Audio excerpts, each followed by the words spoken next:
Big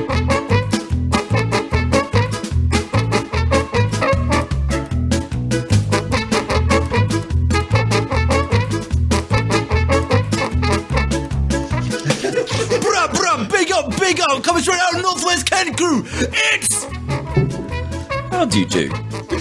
And welcome to the Pot Topic Podcast, issue 008. Yeah, we've made it to 8. Lofty heights. What's that? It's every 2 weeks. That's like 4 months we've been doing this now. Ah. Holy shit. Cool. Holy Hey, shit. Go us. Doesn't time fly? Everybody pat yourselves on the back. There we go. Especially the listeners, because you've had to put up with more of our bullshit than anyone else. Very, very sorry. We're used to it. We've got immunity. Yeah. Anyway, to my left, I have Alex. Hello, good evening, how are we? To my left, speaking into the mic this time, we have Alex. I only like cheese. We have Diola. Buongiorno. We have Andy. Big up. We have Taryn. Hi. I was waiting for one of your lofty expressions. And we have Kel. Oi, oi, Savaloy. And actually, I forgot to say, I'm fucking Tom. How you doing? All right, fucking Tom. Anyway, welcome to the Pot Topic Podcast, and in this podcast we have 2 pots, one from the community, one from the hosts. We all put in topics and we draw them out and we just blather for 2 hours or so. I hope something good comes out the back end of it. Fingers crossed. Right. No virgins. Shit, sorry, whiskey. Yeah, should we mention the community episode, that this is actually a thing now? Oh yes, sorry, quick announcement off the bat, whatever. Issue 10, we will be doing a community episode with the idea that we'll be doing them every 10 episodes. So start getting in those suggestions. Get them in now. Tons. Thank you very much for everyone who submitted this week because we had a shit ton. There's so many. I had to write them. Yeah, I made Kel write while I set up the mics. Now, whiskey. Whiskey of the show. What we got, Taryn? Hang on, while I'm sorting this out. Does someone want to get on picking a topic? Cool. There you go. What we've got has it got a nice poppy cork? That's what I want to know. It does have a nice poppy cork. Sweet. This is a Sainsbury's Taste the Difference single malt, and I went for this because they're quite good. Also, Sainsbury's tend to buy out distilleries as they get closed down, so you end up getting like a really pedigree whiskey for about 20 quid. So I thought we'd give it a shot. Fair enough. Let's go. This is their Highland Single Malt D. Oh. It was a lovely pop. I'm sorry, but supermarket own brand. Sorry, not convinced. I got this is information. I got this information from Johnny, who has like whiskey Bibles. So I'm happy to take his word on it. So shut up. Fine. What are the Gospels in the Whiskey Bible? Drink. Mark, Thou shalt John, not. fuck. Thou shalt not be sober. To be sure. Right. First topic. Politics. Who was that? Sorry, I not was one. really hoping that wasn't going to be coming up this episode. Oh, for fuck's sake. You utter shit. Well, as I said, there's a lot going on with politics at the moment. We got the election coming up, and I tell you what, if it turns out that the election is won or lost on a picture of one man eating a bacon sandwich, I'm done. I'm done with the world. I've been thank you. Yeah, I've been seeing all this in the metro and just sort of skimming through it and not even really paying much attention. I've got to say that I pay so little attention to politics. Yeah, I always find that English politics is very boring because everyone's the same. Whereas American politics is a lot more fun and dramatic.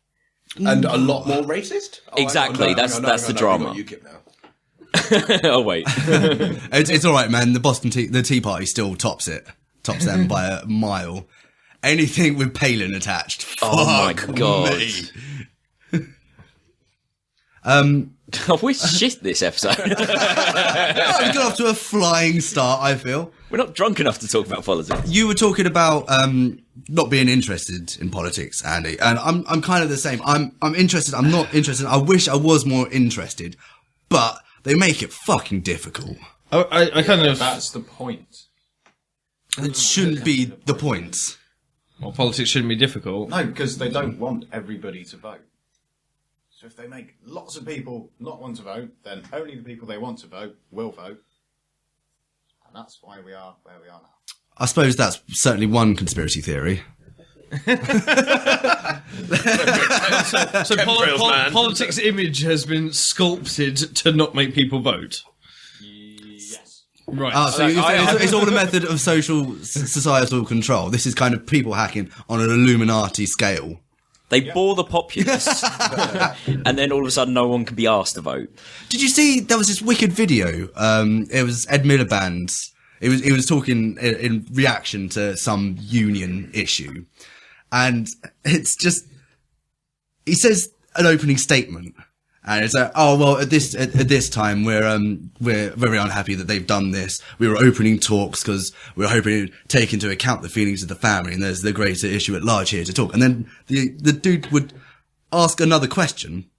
And then Ed Miliband would go, well, of course, there's the family to be considering all this. It's because of that we think that this is a really bad time for them to have done this. There's a greater issue here. And then every question he's asked, he just does a juggling of this, 5-sentence paragraph. It's fucking incredible. The video. And it's incredible. You've seen, yeah, it's like, in the video, they kind of have the remark up next to the footage of Miliband and just highlights the bits as he kind of as he fills it out, and it's amazing. It is just like a game of that word. I did like there was the whole thing about getting women to vote, and that pink bus Shouldn't happen. that went round and tried to stir up women to vote. And there was a piece of news footage where this person, I can't remember who she was, but she'd clearly been told just before the news broadcast not to call it pink. On no circumstances are you to admit that this giant pink bus is pink. And she's just like, well, it's pink, isn't it? Well, no, it's it's like, Very pale red. It's been left out in the sun too long. I don't know. It always annoys me, the lack of openness in politics. I kind of feel that it should be more of an open forum. But I suppose that's just bollocks talking, isn't it? That's absolute testicle mouth. I don't know why we brought it up. That's the most whimsical thing that's ever been on this podcast. And we had last episode an asthmatic pigeon and an angry sheep having a conversation. What about party politics? As in like actual house party politics, as in you can't draw on anyone until they've got their shoes off. Yes. Can we talk about deep that vein. politics?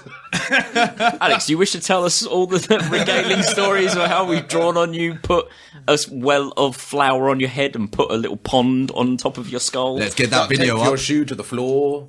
Am I not allowed to sleep anywhere? No, made you a homeless person and put you outside. Sleep in the fucking way. Those are all the comfiest places. No, you sleep chair near the door is not the comfiest place. We've all got pushed past you. It's the comfiest place. That was free. You've obviously never slept in a doorway. You're right. It's like being in He's two not places right, at is he? once. Sorry? No, I have not slept in a doorway. I thought you slept in the doorway on the Brighton seafront. No, in I front- slept outside, sitting up next to a hut. I thought you were in the doorway of the hut because No, the there ice was cream. no door to the hut. It Oh, was I thought- outside. No, I thought the guy came to open the hut. Guys, this is... Explain it to our listeners. Right. So I went out in Brighton to see Calvin Harris with my cousin and my friend. I got supremely drunk before I got in. Carried on drinking in the venue. My cousin kept buying me drinks. My friend was telling her not to. I don't remember seeing Calvin Harris. I barely remember being in the place. I remember there were people, and I remember there was a bar. Afterwards, by this time my friend's already left because she's got work in the morning, I walk my cousin and her mates to the bus stop, at which point they try and help me because I can't walk properly. And they're kind of like, are you sure you don't just want to like come back to ours and just sleep there so you don't have to go anywhere else? And I was like, no, go back to the beach. I know there's a taxi rank on the beach. I'll get to there. I'll do that. So I walk towards the beach after asking about 12 people where the beach is. Find some homeless people. She's got a dog. I'll sit down for a while. There's that logic. Then I buy 2 of these homeless people some chocolate bars, and I buy myself a bottle of rum. That's the way they do. I share this bottle of rum with these homeless guys for quite a while. And then after a few hours, at one point, some students walked past and put money down.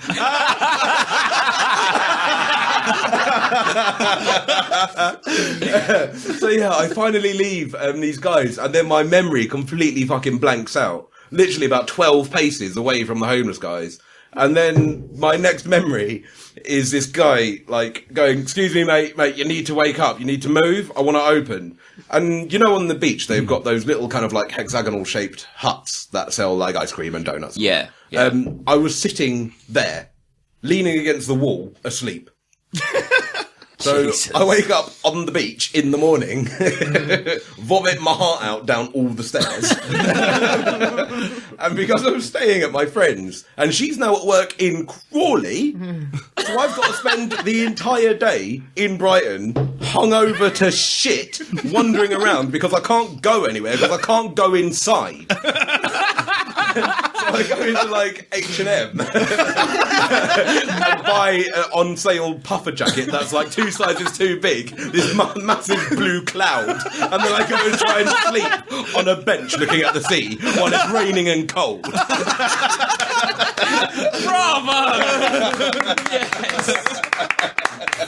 So no, Alex, I haven't slept in a doorway. Politics! That pretty much sums it up, doesn't it? It's all a massive farce. If you just woken up next to an ice cream stand, why didn't you just point at your watch, look at the guy, and go, "What fucking time do you call this?" 12 hours. I felt too sick, mate. Have we really got nothing more to venture on actual politics? I mean, we could talk about how horrible some parties are. I mean, UKIP. Yeah. I Completely. don't know, I'm actually quite fascinated that, like, in this country, for the first time, parties are going into it knowing that no one person's going to win. It's expected to be, like, no one's going to get a majority. It's going to be interesting to see the coalitions that spring up. And All right, yeah. the reason it interests me is because it kind of is starting to break away from this 2-party system that's basically been in place forever, which doesn't work. It does. Things just seem to get worse and more extreme when you got 2-party systems, and they just it's going to be interesting to get some flavour in there. I hope Green do well, just so that, I don't know, they have a chance to sort of develop their policies more and actually become maybe more of a force if they're worth it. Like, we'll give them a little test run in the coalition first, but I'm a little bit fascinated by what's going to happen with this one. Yeah. Are you going to stay up and watch the results come in? Because people at work were talking about how they're going to go drinking and then all go around someone's house and then watch the results come in. I have done a full election night whilst extremely drunk. It's before. never even occurred to me. I just thought I It is could find really out fun. tomorrow. It is really fun because you find yourself cheering for every single party. It's brilliant. But that's like watching. That's what. And actually, as I say this, I realise that I wouldn't actually mind doing sort of like this random sort of thing as well. But sort of like, it's sort of like watching sort of like, I don't know, in like the stocks and shares sort of going up and down sort of thing. Yeah. It's a race that's not a race as such. But yeah, exactly. But when you're watching it, you find yourself going for someone for an unknown reason. It's like, oh, she's got dyed hair. She might be a little bit naughty. I'm going to vote for her. It's that kind of thing. This is like cheer for the one that you find a reason for cheering for. Like Eurovision. Yeah, it is. It's exactly the same thing. You give nil point. Right, fuck this. Right, let's move on to the next one. Are we having one from the community or not? I think community now, yeah. Cool. One from the Pol Pot. Pol Pot, here we go. Right, is the community Pol Pot? Yes. Yes. Right. Question mark. When are we going to get some nicer pots? I've come up with the design. Right, so at the moment, we have a flower pot and we have a beanie for the topics, right? Bearing in mind our only premise is we have pots. Never mind. I've got flower pots you could have, and we can No. mache I've got a better one. I've got a better one. So I've project. found in Leyland's you can buy giant jam jars. So what I'm going to do is super glue 2 lids together, back to back, and then I have portable pots. As one unit. Water pot. How big are these pots? Pot size. Good enough to fit something you put in a pot. Anyway, go on, Andy. Right. New topic from Rickard Dan Tiki. Hello, Rickard. Hey, Rickard. Pottery. Oh, wonderful. Smashed it. Well played, my Swedish friends. Well done, dude. Right. Go on, Pottery. then. You picked out a topic. You go first. I've not had much experience with pottery. I did. My mum used to go to ceramics and sort of. Is that pottery? Do you know what? My mum used to go to ceramics things. Yeah, that's the sort of thing mums do. Yeah, it isn't really they is. We've got an weren't swinging and ugly that's ass what vase in our house. But is it pottery? It is. It's blue. And it's well apart. My mum did make a soup bowl whilst going ceramics class. She used to. They all made. She used to go on a Tuesday night, and all the ladies that went on Tuesday night decided they'd all make soup bowls, and therefore it became Soup Club / ceramics. But I don't know. I don't have a lot of experience with pottery. It might be fun to play on the making. I used to pots have a and pottery wheel when I was a kid. you had like my Fisher Price first potting yeah. wheel. Oh yeah. Battery operated, does the little spinny thing. You can mess around with pottery. It's great. Can we see some pictures of your stuff that you made? Does this exist? Yes. Awesome. Oh, I thought you meant a picture of her doing a pot. 'Cause all I saw was a ghost over her shoulder. I did pottery once in near Stoke-on-Trent. There's all the little pottery-esque places up there. Apparently, they're quite famous for it. I don't really know much about pots, but Things in them. I'm doing it wrong. I thought they were hats. Yeah, I had to go on the wheel thing. What's it called? A wheel? Pottery wheel. Cool.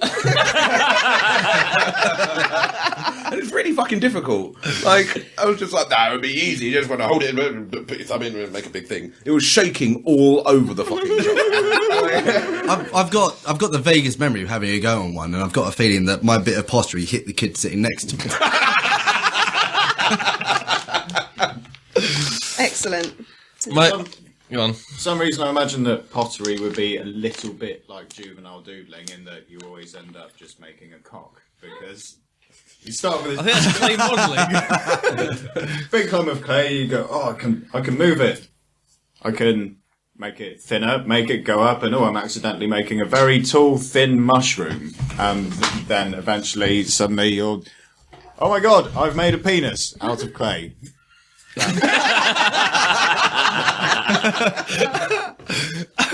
Might just be me. I mean, Yeah. salt shakers, perhaps. I don't know if you. I think at this point we need to talk about your latest project, boys. About your pot that you are transforming into the world's largest of something. So, go for it. Well, do you want to introduce Tiki? Well. Original story first. Original story. I liberated a tiki cup. A tiki. Tea-leafed. No, liberated. It should belong to me. Now it does. It all worked out quite all right. I stole a Tiki cup from a bar.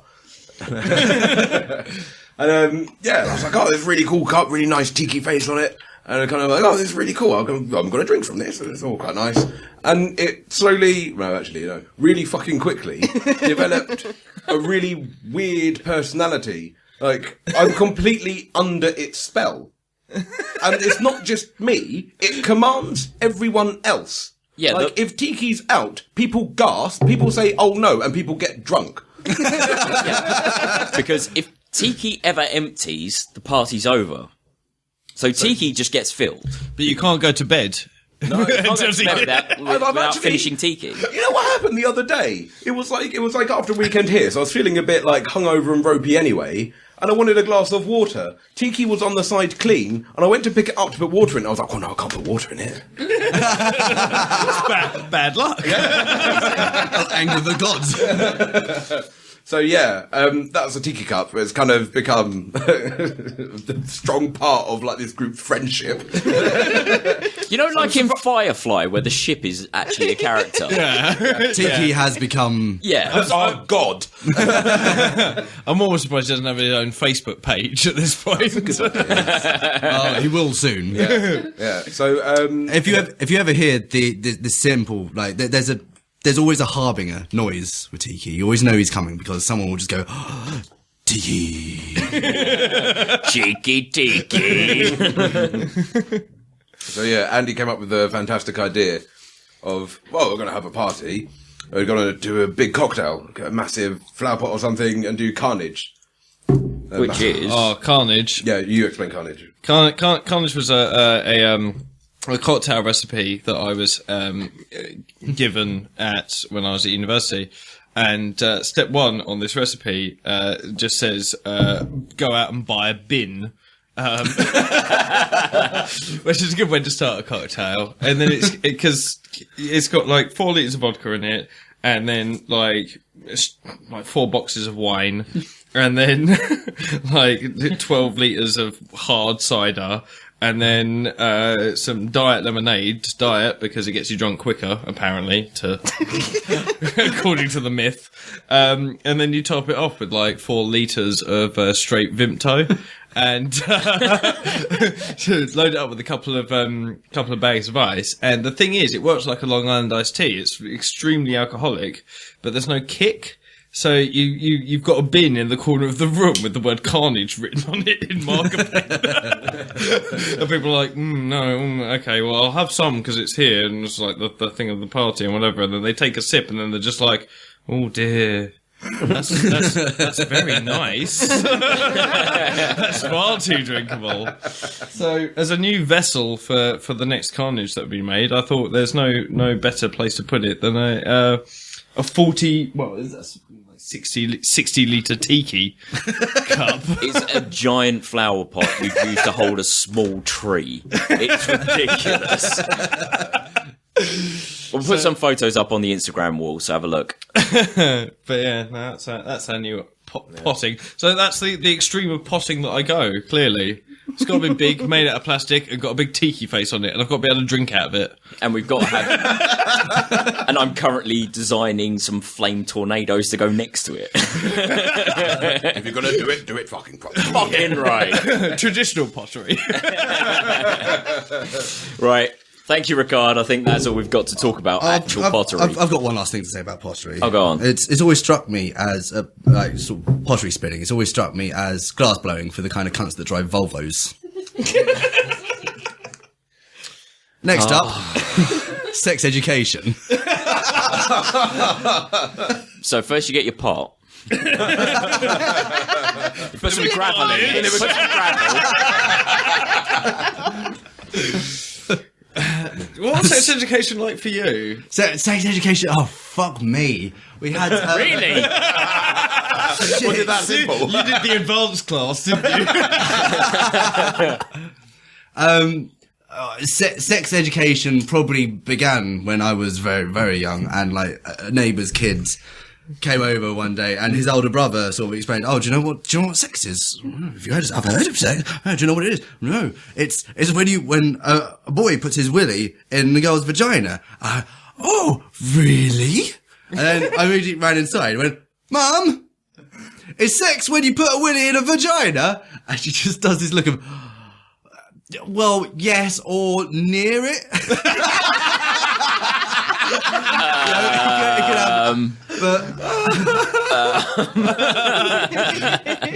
First, Was your mum doing an anal joke? Was that it? no.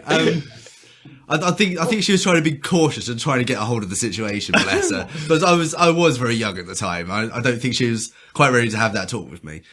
But actual sex education, like at school. Yeah, the thing I remember most. The thing I remember most is who was D? D's D. I'm me. Who was your head of year? Mrs. Miller. Mrs. Miller. Yeah. Big up, Mrs. Miller. Yeah. Now, Mrs. Miller was. Oh, she had many good qualities. Attractiveness was not amongst them. She was bloody wonderful lady. She was bloody wonderful, but it was when you're that age, God rest her and soul. and you've got Oh God, I've got to bleep their name now. and you've got someone like with the appearance of Mrs. Miller come to talk to you about sex. I really enjoyed her sex ed class because she made it funny. She kicked me out of class. There was just this one bit that was we're talking about condoms, and someone in class was saying, "Oh, but surely, like when you put a condom on, that reduces sensitivity. It doesn't feel as good." And she replies with, "I mean, I suppose so. Yeah. I mean, for this, it's the same reason why I prefer not to wear rubber gloves when I do the house cleaning." And that's the same. That's the primary thing I remember about formal sex education. Gender stereotypes running thick. No, she kicked me out of class very, very quickly after sort of the first sex ed class started, because Did when you get your badge out? no, so you know, Called okay, a growler. So Cloister. so when girls take sex education class, we're taught how to put a condom on, as I imagine boys are too. Yeah. Put it on with my mouth. I don't remember that. And she kicked me out of the class. How old were you? How old were you? That would have 9. been, that would have been year 7 or 8. So 11 or 12. Then did you not? 11, 12, 13, yeah. 11, no, we had it really early. I do remember. I think it was I quite. didn't go to school past those you. years. Oh right. I get you. I assume my primary school did sex education in year They 6. do it in year 6. I can't remember any of it. I do remember when I was in. No, I remember year 6 I remember the education. video. There was a booklet. Oh, shit, and the video. in the little booklet that were given out for sex ed in year 6. There was a picture of the female reproductive organs, and me and my mates drew eyes on the ovaries. And we had ourselves our new comic book character, aliens. That's what I remember about sex education. We had a ridiculous cartoon of a really, really fat old couple, to the point like fat you couldn't see their genitals. That was the year Well, like 6. the old postcards. like in, big, like, big the- kind of cartoon. Everything's covered. That was our year 6 sex ed. I remember one video that had like a teenage guy going through puberty and he well fancied this girl at school. And the video ended after like all the boring little bits like that. And it ended with him having a wet dream. It was all a dream. You watched a sex ed video where the twist at the end was it was all a dream, and now he's soaked in cum. Pretty much. And He wakes up soaked in cum and JK's still alive. It wasn't even like a fucking sexy thing. Like the thing that brought him to come in his sleep was the girl he fancies giving him a tattoo. Ooh. Sadomasochist, that's all I'm saying. There was definitely a booklet or something I saw where it was dealing with male masturbation, because sex education never deals with female masturbation. We'll get onto that in a second. But the booklet definitely had a picture of talking about masturbation, and then there was kind of the beginning processes and talking about the feelings. And then it talked about the fantasies, like closing your eyes and having a fantasy. And there's just this cartoon of a very kind of undetailed teenage boy with a prominent erection, and he's surrounded by rabbits. You're doing it wrong if you need to be surrounded by rabbits. That's what I'm saying. I beg Proper to differ. Yes. Give me some more of that scotch. That scotch is good. I know, I right? have to say, this Sainsbury's Taste the Difference scotch is I've- pretty good. I've got to admit, I've drunk this scotch. I didn't drink the last scotch. It comes from like a once reputable distillery. That's why. What was the last scotch? That monkey shoulder. There, Yeah, that was a yeah. blend. That wasn't very nice. Oh, I like the monkey shoulder. So, does anyone have anything to say on the state of sex education?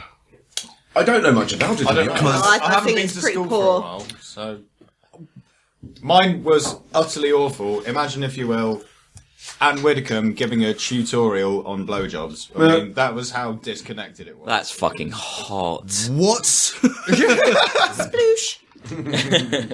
I was always more of a Mo Molan man myself. Oh, it's all about the bald women. Flap, flap goes the toupee. Flap, flap. I know not everyone's necessarily particularly equipped for that particular discussion with their children, but I still place sex education with the parents. How do you mean? Well, as in, it shouldn't be sex education classes at school shouldn't be relied on. No, I see what you're saying. That Yeah, shouldn't be absolutely. the be all and end all of sex education. It should be the stuff that is just generally talked about in the correct way, I suppose. Well, one of the things that was definitely true when they were teaching sex education at school with us, and I'm pretty sure it's still the case now, is there seems to be this this thing wherein they teach boys about sex and masturbation, and they teach girls about menstruation and pregnancy. See, I was always... That seems like a kind of a broken approach to it. It's like, you boys, you will have your urges. Girls, it's going to come out, it's going to be filthy, and you're going to hate yourself, and then pain and pain and pain and glory in hell to you, think- you And hard don't get a sluts. disease. I think that's not helped by the fact that generally men are taught sex education by men, and women are taught girls are taught sex education by really fucking old haggard women who don't touch themselves and who don't want to talk about it because that's a completely sort of cliche from their era. Maybe we should do sex ed for school. I'd love to teach sex ed. Did you listen to the last issue? Of course you would. We had a 10-minute, well, actually more than that, 15-minute talk about anal sex. Yeah. No, we cannot give that to kids. Oh. Oh, wait, let me rephrase that. We can. We played the phrasing game. I can't wait until I have a little girl and I can tell her, around about when she's 12 or whatever, and she comes to me and she tells me that she's bleeding from her hoo-hoo. I can tell her to go to hospital. What the fuck is wrong with you? So, tonight we've got a bit of an audience. We've got a massive audience. Yeah. That's rude.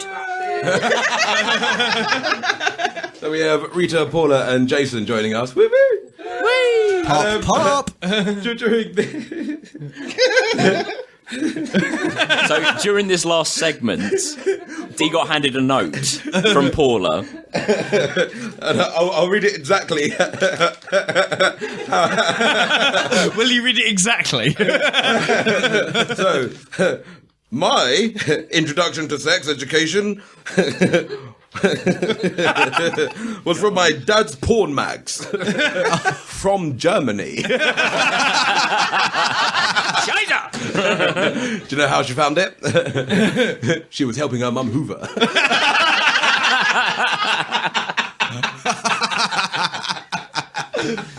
Has anyone else found parents' porn mags? Oh, my dad had so many porn videos. I've never found a parents' porn mag. My dad videoed over old VHSs where we recorded our favourite shows. Yeah. He recorded quite an awful programme over a show of mine, so I ended up watching it for quite a... What show was it? I thought you were going to say over your nativity play or something. My dad wasn't that subtle. Like, the videos that had porn that my dad had recorded on just had red writing on. Everything Colour coded. The thing I found really, really interesting was that my dad had this sort of porn stash, and I found a video of his. And yet, when I was about 11 years old, my dad phoned up the school, having found condoms in my bedroom. So I was pulled out of assembly by my head of year and my form tutor at the time to have this conversation with little 11-year-old me who has condoms in her bedroom. My response to the teacher and head of year was, yeah, miss, we buy them when we go bowling. We put them on our heads, blow them up, leave them on car windscreens, that sort of thing. I'm not using them. I got told off for buying too many condoms.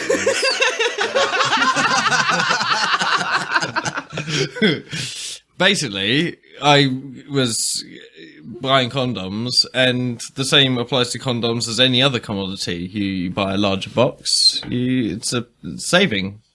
In the sense that if you're going to use them all.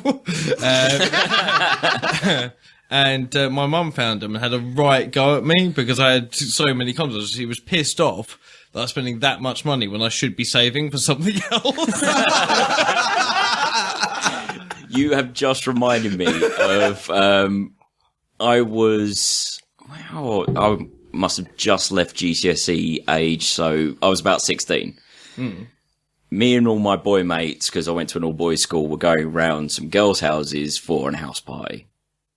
And before we left, my dad hands the three of us that are there, Kels, who's been a contributor to this show, me and my mate Nick, 40 condoms. 220 packs straight from Boots. So just gave them to us. My mates didn't know what the fuck to do. I pissed myself laughing. I go, no, this will be hilarious. We could do party animal balloons all night. They were leaving them on the roadside. Like, I'm not going to a house party carrying this many condoms. I was gathering them up behind them. So I've got a question. Did everyone in the room's parents talk to them about sex? Because mine didn't at all. I can't remember. I think a bit. I remember sort of in the subject of not sex but relationships. Just sort of, I remember me and my mum having a conversation, and it was the idea that it might be better as a teenager not to be with one person in particular, but to have lots of people that I was with sporadically. God, your parents are awesome. Well, it was just the idea of not getting into a massively serious relationship too early. Yeah, it's fair enough. But it from my point of view at that age, it seemed like odd advice coming from my parents. Basically, it felt like she was telling me to sleep around. Yeah. I don't remember any particular one particular sit down chat with my parents. Like, obviously, there's this story where mum's just tried to get a handle of the situation from what I've just learned from my friends. I've definitely got a memory of mum talking about she's not so much stressing the potential physical ramifications of sex, but she's kind of talking about the emotional side of it. It's like you've kind of got to be prepared for this emotional attachment that's going to happen because you're going to have sex, because it's that intimate thing. And I remember her trying in vain, bless her, it's so in vain, because how do you talk about emotional maturity to a fucking teenager? Yeah. But she was trying to tell me this. It's like, oh, that sounds like bullshit to me. Fuck, let's fuck. But... What, your mum said that? No. I know where you get it from now. but Drop your pants, let's go! but while I can't remember any one particular talk, I can... That's his mama! While I can't remember any one particular talk, anytime I asked my parents a question, didn't matter how blunt it was, they'd always answer. Yeah. So I definitely turned around to my mum one day and just went, just out of interest, have you ever gone, given dad a blowjob? And she danced around it in a sort of approach to say, what a question to give your these mum. are things that, adults do. See, I wouldn't ever go up to my parents and say that kind of thing. My parents have always kind of exercised a policy of proper openness. My parents are open, but I wasn't a dickhead to them. I wasn't doing it out of dickheadness. It was just like this was an Curious. actual kind of Yeah. hello. I'm I don't know adolescent exactly and what figuring it shit is. out. Like I've got a feeling that if I'd have asked my parents anything like that, they would have given me an answer. But Definitely, I don't remember ever asking them about their sex life. Most kids don't want to know about their parents' sex lives. I know this I'm not is particularly going to be a bit interested. of a weird thing for you. Yeah. But that is I believe the way that most people are. Yeah, if you'd seen the state of my parents, you'd know that Are you saying you wouldn't go there, Alex? it's bad enough knowing that I was conceived.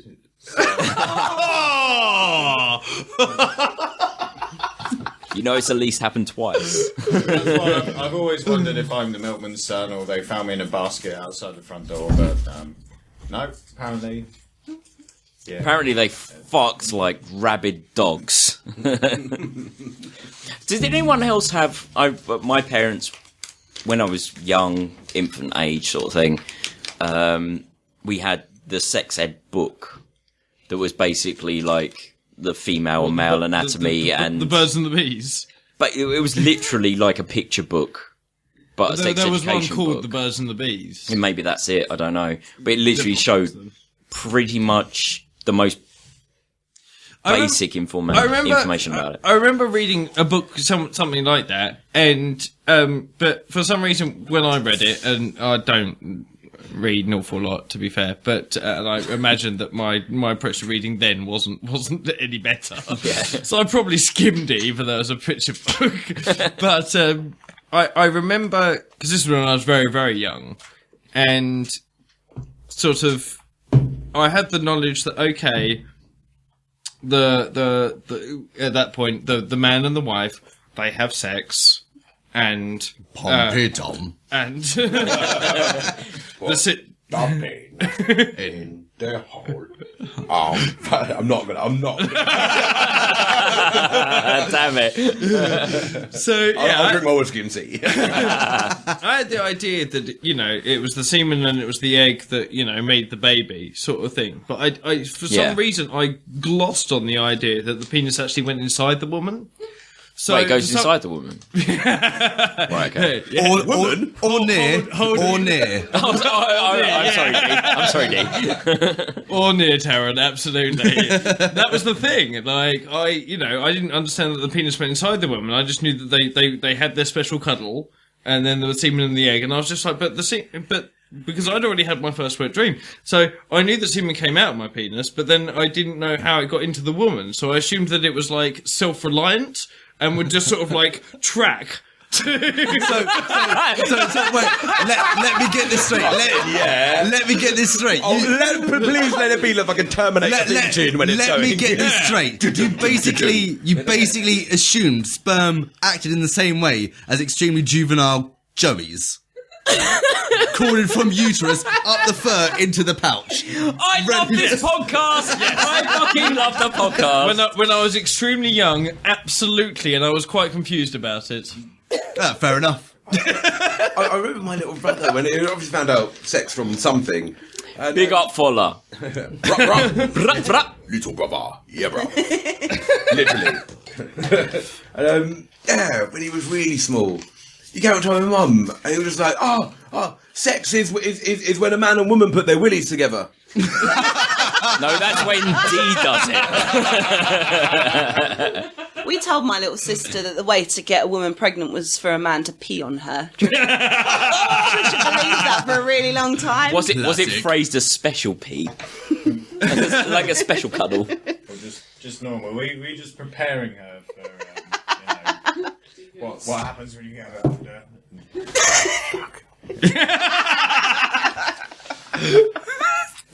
Sorry, listeners. We're dealing with Alex's terminal incapability of microphone usage. Well, I start off near it, and then and then you phase out, and then Tom has to point very, very actively at the microphone. See, I was bad at this at the first few episodes. I found it easier to try and position myself where there's a seat where I can see everyone over the microphone. Cheater. Absolute cheater. Not cheater, engineer. If I've got anything final to say on sex education, I think, obviously, the basic. Oh shit! There was that one story. There's that one story. There's that one story that Kel told me. She got a report from her little sister about what was being taught in sex education, and apparently this thing that came out of it was the girls being taught. So if you have unprotected sex, emptying a bottle of Coke into your vagina and shaking it around and letting it drain out will not stop the pregnancy. Pepsi douches don't work. Pepsi douches are no. Fucking wow. Was that a problem in that? They forgot the Mentos. That's what I'm saying. Got to get the Mentos for a full flush. That's the only way.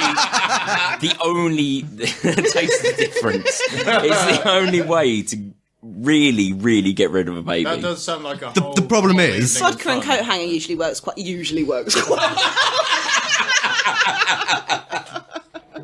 Having a supportive boyfriend that'll tell the nurses that you did fall downstairs. You know, that helped. Oh! I don't know what happened. She tripped over a knitting needle. Right, can we move this on? Right, next topic, please. Are we having one from Pop or community? This one is from the community. sorry, can I just interject and quickly just finish? There was one final thing I wanted to say. Oh, go on. Sorry. With sex education as an actual subject being taught, it's like the mechanical literacy they're trying to impart to the students is, yeah, that's fine. But I think there's also a sexual literacy that needs to go with it. Sort of actual discussion about orgasms and sort of method of excitement, just kind of a more in-depth understanding of how the actual pleasure aspects of sex work, so that it's fine to talk about, it's fine to learn about, and you get kind of more sexually healthy that way. Too many young people grow up being shit at sex, and if I'm elected, You're gonna fuck everyone and teach them Politics. But only in your own time. New topic. Okay, this next topic is from Dave, and no, Dave, I didn't fix it. I actually pulled this out just a second ago. Hello, Dave. He asks if the panel suddenly found themselves having to form the next government next week, how would they sort the country out? And follows up with, if it happens, can the Chicken Cantina band be made the new national anthem? To answer the second question first, yes. To answer the first question second, shouting. if we were the government. We were the government. If we were, oh dear God, we can't even run a household at this point. Whoa! People would be so confused. I would hope we'd move towards a kind of libertarianism with some restrictions on capitalism. A nice, sensible approach to the world where people can do what they feel they need to do and corporations don't take over. No, I would erect pylons with speakers at the top. Oh, dude! Yes. The SpongeBob SquarePants credits and theme tune would play at 6 a.m. daily. Call to prayer. Oh shit! That's how we would run the country. Everywhere. We would run it into the ground in a week, but we'd have fun. All the street lights would immediately turn to yellow. So on Friday night only. I believe we've already told this story, but there's a yellow light in the games room. We turn it on, and it's, oh no, there goes the weekend. It's the omen of all good plans dying a death. Everyone here thinks, oh, fucking yes, there goes the weekend. Beth, however, goes, oh, fuck. I'm not going to sleep, and I'm not going to Yeah, but that's only because Beth will be tired until Thursday. Yeah, she's got no fucking staying power. I got that gene. She didn't. I'll tell you what I had to open up the Church of Tiki. Yes. Are we hail the ministers? Tiki. I'm the fucking Pope. Pope Tiki, vodka be with you, and also with you.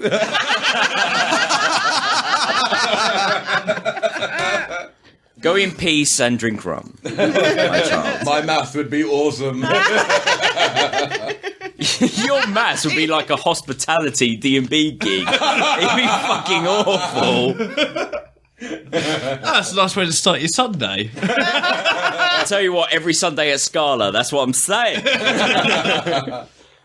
God, I hate that venue. It's awful. It's fucking horrible. The smoky stairs of doom. It's awful. Descend into hell. Yeah, if you've ever been to Scala in, what is it, King's Cross? Yeah. King's Cross in London. The smoking area, where you just want to go and chill out, be cool, because it's hot inside, you have to go downstairs. And there are double doors at the top of the stairs. So all the smoke gets caught in this stairwell. So you walk into an actual cloud of cigarette smoke. It's a column of smoke, isn't it? It's such a pit of a club. It's awful. I thought it might change now. We've not been in a while since that time we went, Scala. and it was like that. It's Scala. It's the same every week. Jason's doing the "it's shit" motion to me. I'd make movements to strike Morrissey from the history books. I think that's an honourable thing to do. Motion approved. I'd All those in favour kidnap say him. aye. Aye. Fuck off! You're from Essex.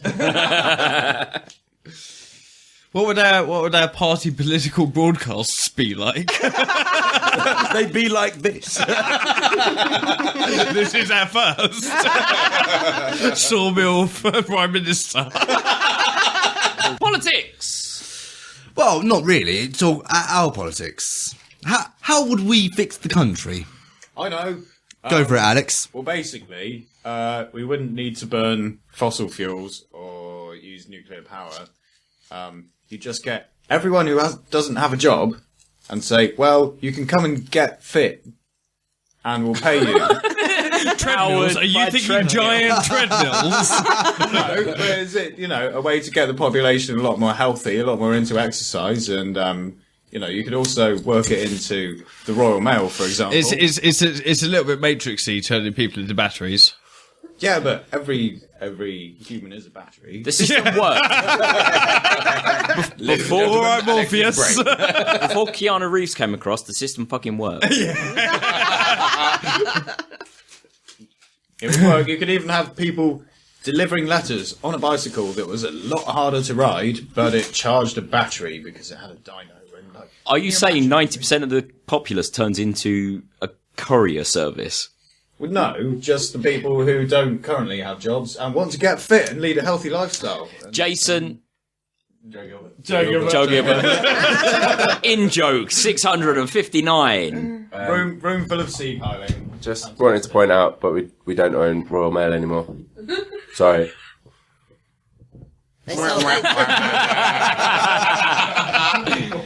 Thank you. Because when I'm in power, I will own it. We'll buy it back. First thing on our agenda is buy the Royal Mail back. Second thing on the agenda is make anyone who doesn't have a job deliver the mail on really, really jippo bikes. No. Oh, make them wear clown suits. Oh my God, that'd be amazing. Oh, and every time they pedal, go. Oh, how happy would that make everyone, though? Apart from the people that are scared of clowns. We never get any mail ever. Everyone else, though, you just hear this like... All those people have been Scala's children with Tim Curry who just like pass out in their front room. The post is coming. I'm very sorry. I've completely run out of whimsy on this one. All I've got to say is one of my first things would probably try to find someone who's got an actual degree, a good degree in economics, and put them in charge of the treasury. That seems like a reasonably sensible idea. Right. Is that not the case at the moment? No, No, he's got a geography degree. Right. Rocks are going to be our new currency. I should. That'd be nice. I like granite. No, diamonds. Sapphires. Oh, fuck, I'm really bad at this. And there we have who's currently the treasurer of the United Kingdom. Oh, no. We have to put Brian Blessed in charge of most things. Oh, yes. Good plan. He'd be our party spokesman. Yes. Yeah, definitely. Minister for bellowing. Everyone's at the top of Everest now! Oh, how about putting Mark Lamar in place of the parliamentary speaker? Shut up, you shit. Sit down, go home. To be honest, it's like putting Terry Wogan in charge of Eurovision. So it's pretty much the same thing. Right, what was the original topic? What the fuck are we talking about? What would we do if we came into power? Yeah, what would we do? What would you do, Tom? Well, I'd have the weekend off that I don't currently have. Yeah, but that means everyone's got to have the weekend off. Everyone has the weekend off. But then Right, nothing's so gonna The be whole weekend. state shuts down for 2 days. So you every want week. you want no no trading on Sundays. You want a half day on Wednesdays. No, Take us back. 5 days. No, 5 days I've got of full this. work. I've got this. So 4-day working week, but everyone alternates when they work. So actually, everything's open all the time, but everyone's only ever working 4 days a week. Boom. There's a study I read that suggested that might actually be kind of a more logical way forward, sort of giving people more time off. Working 4 days, I work 4 days a week, and it is so much more sensible. I quite often want to hurt you, so it must be.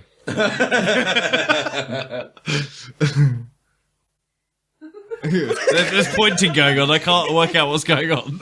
Suddenly tried to mime pen at Diola. Oh, you want a pen? That was the sound of a pen hitting Tom's face. So, in complete summation of the topic, I think it's fairly safe to say that our approach to running the country would perhaps be non-ideal.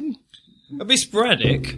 We definitely have our days off, like one every other day. I have no doubt that the least that could be said for it would be at least be enthusiastic. If we ran the country, we'd have a central area run by us all, and then we'd all divide up the rest of the country and have our own little areas. Oh, Cthulhu Town. Oh. It would evolve into Game of Thrones. Yes, yeah, but we'd have the central area, which was all of ours. That was you know, governed by all Party of us. Central. You're basically saying Party Central is like Midland somewhere, and we all take a corner town. I know. There's a hard house beach party somewhere up near Newcastle that could be our headquarters. I mean, Let's not forget, your people. headquarters, Andy. Oh, okay, sorry. Maybe not all of us. Let's not forget, people, that Andy has already been designated Minister for Sustainable Hardcore. This is, in fact, his title. Non-stop, floor to floor. Boom, boom, boom. Right, so I think that sums it up. next topic. I've just pulled one out of the pot, and it is well timely. Let me put it this way: that Rosetta scientist with the naughty shirt. Say that again? He was The well Rosetta good. scientist with the naughty shirt. So the Rosetta mission. Yeah. Yeah, we all I know. think people overreacted to that somewhat let's- and destroyed the proudest moment of a man's career. Yeah.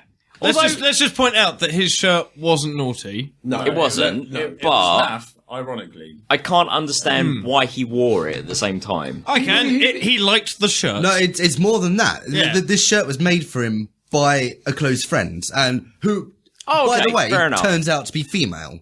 Okay, fair enough. So he was like a big shout out almost. The real issue I had with this is, I mean, this man had headed up a team that had done something we'd never done before. We landed something on a comet. We did something fucking incredible. That's a fucking incredible achievement. What was the time and let's distance? sorry guys, let's stop saying we. Yeah, true. Us dickheads sitting around a table with 3 microphones. We didn't land Fuck anything all on a comment. for Rosetta. So the fact of the matter is, like, the criticism, I feel probably came from a good place, because there is this movement of feminism that's kind of running deep in the internet at the moment, that's kind of trying to call bullshit on sexual objectification and just kind of the institutionalized and unconscious ways we are sexist. And that's all fair. I think the real issue with it is she was completely irresponsible with her actions. She came from a good place, but she should have approached him first and said, look, what have you got to say about this? Because this seems... He's talking about the person who complained originally about the shirts. Yes. Oh, okay. Sorry. I thought you meant the person who made the shirt. Sorry. No, sorry. No, I'm talking about the person like who first complained. Like, it obviously came from a good place, but she should have done some background first and sort of approached him, rather than just flying right off the handle. Just say, look, I'm not entirely happy with this shirt. I think this is, considering your position and the fact that you've just been beamed globally, this seems a little irresponsible. What have you got to say for it? And at which point he probably would have told her, it's like, I'm really sorry to offend. I didn't realise, this is a shirt my mate made for me. Here's her other stuff that she's done. This was a matter of pride. And I also really like the shirt. I didn't think of it in those terms. But that didn't happen. So what happened was this shitstorm of a moment in which, as Alex pointed out, this dude's highlight of his life, let alone career, has just kind of was shat on completely. And if you saw, there was an interview taken, after that interview where he's wearing the shirt, and he's wearing just a black t-shirt. And if you watch any of the other footage leading up to this, like, they take footage, I think I watched a Stars at Night special, and they took footage from a few days, before the landing. And the dude's always wearing colourful shirts. He just happened to wear this one time. This time, he's wearing a black shirt, and he's crying on camera. And this is, I understand where it's come from. I understand that the intentions were, if not noble, then at least unintentionally, like, righteous, but unintentionally self-righteous. But it was completely fucking irresponsible in the way it was handled. It's a sad state of affairs when the thing that we all remember the Rosetta Mission for being, the thing that got the most publicity in the public eye was not the Rosetta Mission of this amazing thing that humanity accomplished, but scientists wore a sexist, in quotation marks, shirt. That's right. Now it won't stick. No, it wasn't sexist. It wasn't that objectifying either. There was no nudie parts. It was just, it was cartoon characters dressed almost burlesque. I think an audience member has something to say. I think Jason needs a microphone. He's got two hands up in the air. Okay. So I'd like to point out as a disclaimer that I am a feminist, even though I don't necessarily agree with the terminology. He refuses to wear makeup. Yeah. No, I do actually have a colourful history of wearing makeup. We didn't know each other at the time. Sorry, Tom. Well, I think why I took a lot of offence and really angered me is there was a lot of, well, women can't really get into high positions in STEM positions, so science, technology, engineering and maths. And, this is exactly why, and blah, blah, blah, blah, blah, blah, blah, blah. What do you do? I was like, okay, that's fine. Have you looked at all the chief scientists that worked on this project? Do you see that actually there's a massive amount of women that worked on this project? Yeah. And now you've sullied all of their work by turning it into a shitstorm about something that really wasn't that bad. So, anyway. It's a girl wearing a top. Guy wearing a top. The picture was of a girl wearing a top. Scantily clad women on a really not particularly nice shirt, in my opinion, but it was kind of almost intentionally not a really nice shirt. It's like wearing a Hawaiian shirt. No one wears a Hawaiian shirt thinking like, that's why Dolce & Gabbana don't make Hawaiian shirts. It's because no one wants to wear them. They're garish on purpose. They don't get the irony of it. Yeah. She's only. I'm looking at a picture of the shirt right now. She's only. Thank you, Jason. Sorry. I'm looking at a picture of the shirt right now. She's only wearing like a little bit less than Jessica Rabbit. Well, that was a family cartoon. Exactly. That's so good. The other real issue I've got with it is one of these. It's kind of because it was so ill considered, ill thought out, and irresponsible. It kind of worked towards hurting the cause. Because when it came out that, this was made for him by a friend who was a girl, so he wore Larry shirts anyway, and he was just showcasing his mate's work to the world stage. It was a nice little gesture. Absolutely. And because it was that ill thought out, it kind of ended up hurting the cause. It turned her from, like, someone like a whistleblowing feminist into and I'm pulling air quotes here, feminazi, which is I'm going to diarise to remark on that later. That is a horrible. No, it is, word. and it's completely unfair. But like in the uncaring, monstrous mind of the internet, this is how it became directed. This wasn't someone trying to do something good for just the cause of women in a male-dominated world. It was feminazism, which it shouldn't have been. It was just my only issue was so poorly thought out, and such a shame to do that to You're him. assuming it was thought about. I think that she portrayed the same lack of thinking that all the things that she's campaigning against is based from. That's a very interesting point. Yeah, which kind of ends up satirizing itself in a certain way. But it just shows the importance of, if you've got a position to maintain, think about it. Be thoughtful. Be responsible in your aims and your goals and your alignments. Don't just fuck. Don't just take a side and blow up at the merest hint of anything against you. Fucking think about why you believe what you believe and why you do to support that belief. Because if you don't, you take one of the greatest achievements of mankind and turn it into an absolute fucking circus. It was ridiculous. I think we should make a some kind of commemorative shirt that would be Hulk Hogan in a little maid's outfit, holding a fan, like an ornate Chinese fan, fanning himself, because you've got this kind of like stereotypically vulgar image of masculinity, Right. holding something ultimately feminine. I mean, exactly the same as something like. You just defeated your own point so hard. No, I get what you're saying. It's a big boobed woman with a gun. Let's just get Hulk Hogan With a feather duster. With a I did say Chinese fan, not feather duster. Oh, sorry. Weren't you listening, Taryn? No, my sexist mind was busy filling in the blanks. No, because I've got a feather duster. I use it to kill spiders. So I'm sorry, I can only assume I associate feather dusters with sexy maids. Where's the whimsy sign? Where's the whimsy sign? Let's stop. New topic. Come on then, D. What you got? What pot's D it from? doesn't- What D- pot is it from, first of all? It's from the community. It's from Big Al. He wrote this today, but I can't read the writing. Kel Kel wrote these down.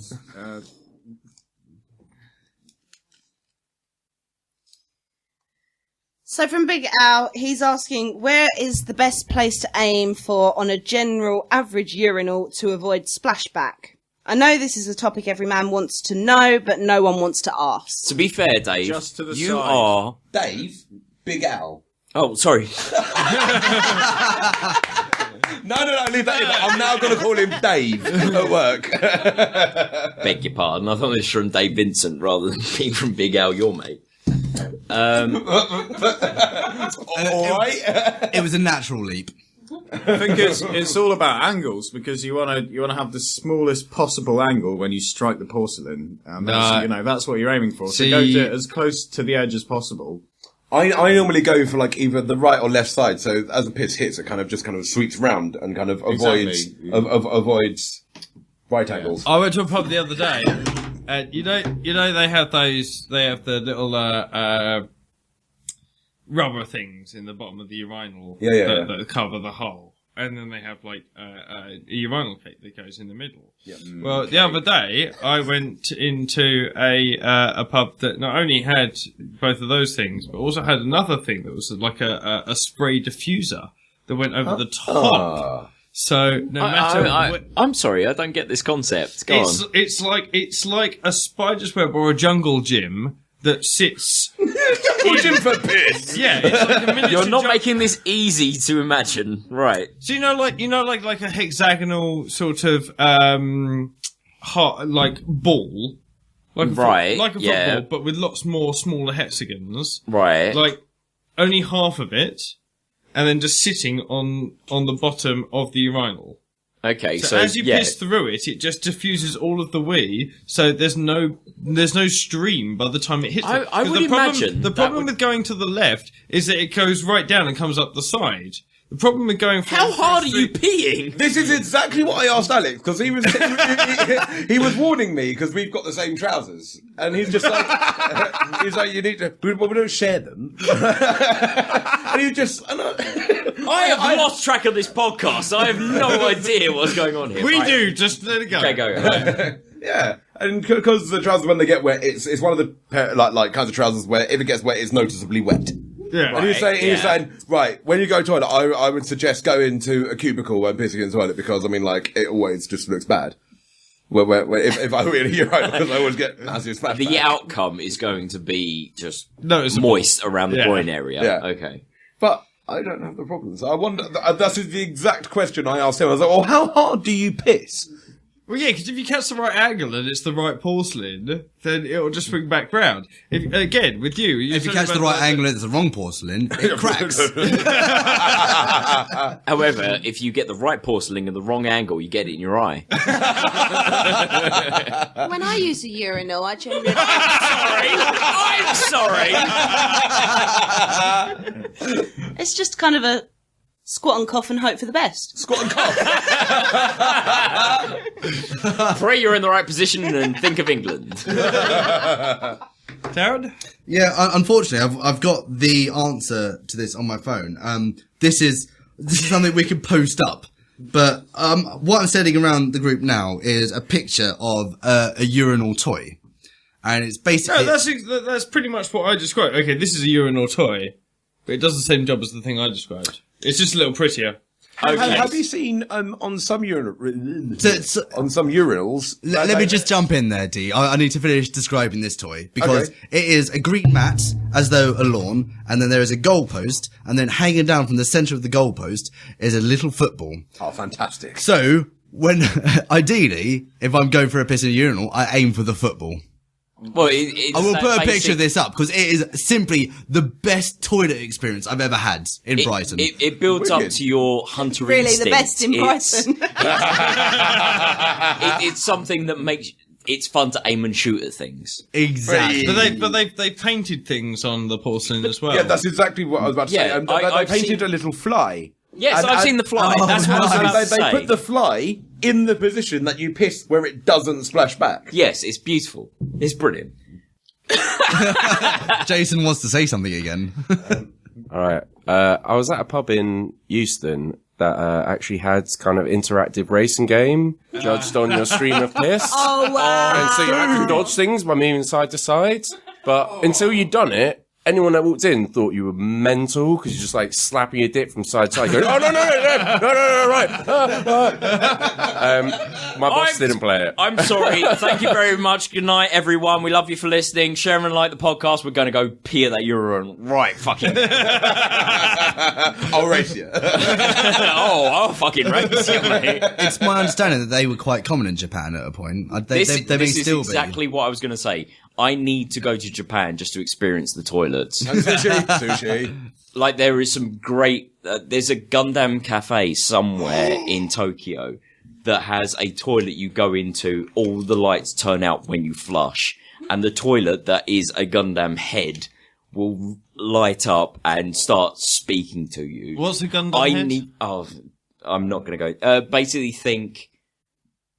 big space mecha robots. Excellent. I'm solid. Mecha... Some of them have big guns. Some of them have swords. We're pissing into Transformers. Yes, head. yes, Excellent. you are pissing into Transformers, so it's just amazing. I think I'd had an erection. Yeah, it goes straight in your eye. That's not the optimum angle. Optimum prime angle is just down here.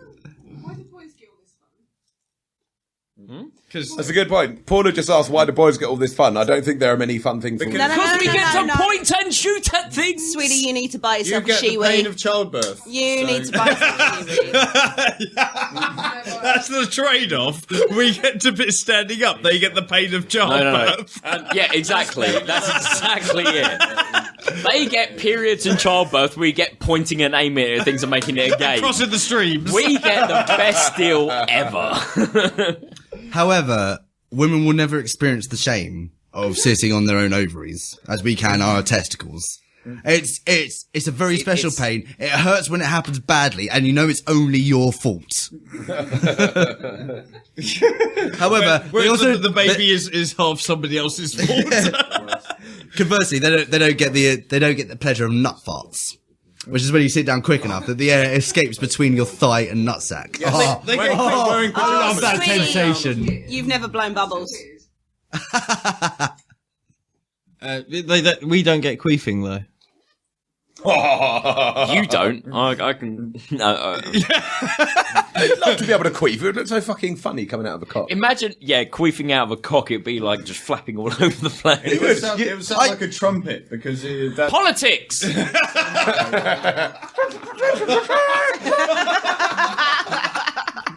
I can queef. I've got extraordinary control over my cavernous bum.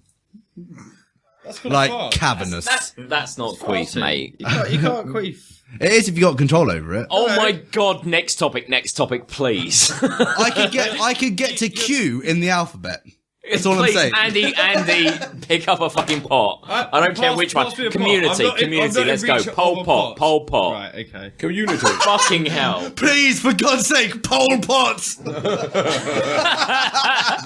A sentence never uttered before this podcast. That last one was Pol Pot. This one is as well. Cool. Fuck it. We got lots of community shit to get through. So, there's an Italian doctor who wants to perform the first human head transplant in 2017. Yes, I saw this. Yeah. If you had to transplant your head to the body of an animal, what animal would it be? Octopus. Who's that from? Do we know? Do we know who's that from? That's from Big Love, Rickard. Hey, Rickard. Nicely done. That is a great question. He's starting to zone in on us, isn't he? Does my head shrink down to the size of the animal so it's like manageable? Oh my god, your head on an ant body. On a Funny. worm. Not if it's All right. like my head size right now. Guys, we'll play the rule. It's all in scale. It's all in scale. It's all in scale. Okay. Right. I'm not sure whether that helps me with my answer at all. No, not at all. It makes it even harder. Would I have wings? This is it. Would I be a fish? Fish. Would I be a shark? I'd be like, if I were the shark, I would go around there with my head going, dunna, dunna, dunna, dunna. It's the We all know the best creature in the planet is the bone-eating snotflower. Oh, we do, but it doesn't have a head. It will when I'm my. So, the bone-eating snotflower, other than being the best euphemism for a female vagina, as opposed to a male one, whatever, is an amazing creature. So it feasts on the bones of dead whales. Exclusively. Exclusively. That's all That's it all is. it does. It's a tiny, tiny, tiny creature. Very beautiful. But it does. Much like all bone-eating Inner snotflowers. Hello, ladies. Yeah, I'm not sure. I'd have my head on that. They're beautiful in the way that they look like they're wearing feather bows. Is this on just one of them, or is it on all the entire species? Yeah, I've got a monopoly on bone-eating snotflowers. I kind of feel that I want to go for something really annoying, like pigeons or squirrels or something that everyone sees my face How all are the you time. annoyed by squirrels? I want to know. No, but if they had my face on them, they'd Oh, get they'd be annoying. jarring. I'd quite like my face on like a Shar-Pei dog. You know, the one with all the wrinkles up. It's like a wrinkly dog with my face. Oh, my face. You look like the reject from Mars Attacks. I don't know. I think maybe a goblin shark. Alright. Because like it will just be a shark swimming around with my dumb mug, and then I'll open my mouth to say something, but rather than it will be scissor jaws coming out in extension like a car jack, and then I've got your kidneys. Sounds like Alien. They've kind of got a jaw that's alien-esque in that it just does kind of pop out. They do pop out and protrude They're it. really weird. Or the other one. The other one is some sort of ray, like a stingray or a manta ray. Because Oh god, that's a good idea. you look at it from the top, it just looks like a normal ray. You get underneath it up it, and it's it's just your my face. face. Blub, blub, blub, blub, blub. That sounds like a scene out of like Mighty Boosh or something. How dare you? Whimsy! Come on, Alex, tell me what you'd have your face on. Into the mic, preferably. That's right. If I could. Mouse. No. Platypus. Platypus? Just because they're confusing enough already, and I want to make it even more confusing. And they've got this weird kind of, floppy, soft bill and the lethal spurs in the hind legs, and I just like to... Well, just like you. Yeah.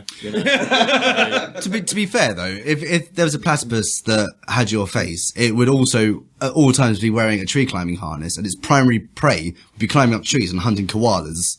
It'd be the most confusing aquatic animal in all existence. Let me just point this out to Absolutely listeners. fine with that. We've made several jokes about the fact that he climbs trees. We've never actually pointed out to the audience that he's a tree surgeon. Arborist, darling, arborist. There we go, that's better, just to distinguish me from the riff-raff, in their high-vis clothing and so forth. And Son, I ain't no pikey. exactly. I always wonder, when it's going to happen that somebody I went to school with who now works for JP Morgan walks past when I'm scooping some leaves and twigs out of the gutter in a dirty high-vis. I'm like, so how's your life going? Like, yeah, pretty fucking good, actually. Well, I mean, right now, possibly not. But, anyway. I'm glad this is what you like aspire to do and fantasize about. I just Sweep really- up the leaf litter in front of your old friends that are doing better than you. Who's happier? Are you happy? I know, you ask me, they're like, how do you sleep at night in my massive flat on a bed of money surrounded by cocaine? And,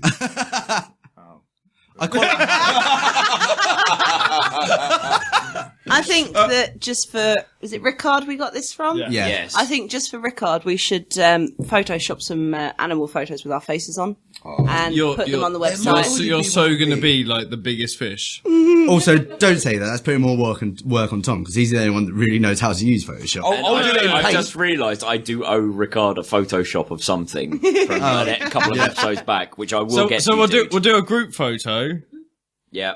Group photo with all animal bodies that we've chosen. Yeah. So we need to go around the table. no, pick no, our no, animal I body. suggest that we all, as hosts, choose the animal for The one other people. person. Right. So we Okay, all so choose everyone one. picks the person to their left.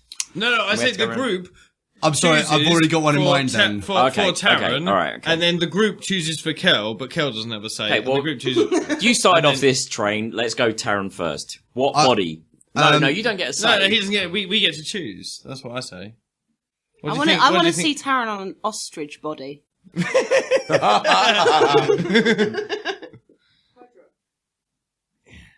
Well, we've just had the suggestion, Hydra, from the audience.